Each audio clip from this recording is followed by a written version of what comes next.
Hey guys, welcome back to my channel.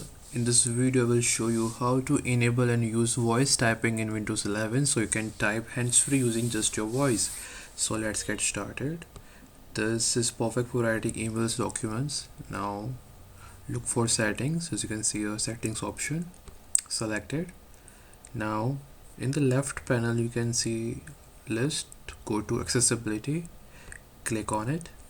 Now you have to scroll down a bit and go to speech. As you can see here, interaction. In the interaction section you can see speech.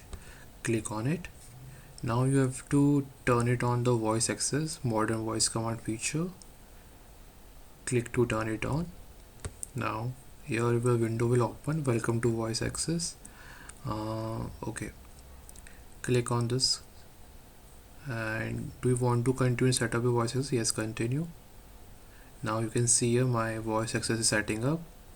Now in this control panel you can see the start voice access before you sign into your PC. Enable the both options. This is perfect for writing emails as myself have used it. Now you can see here my voice access is setting up. You can also edit new line, delete that period comma after setting up your voice access.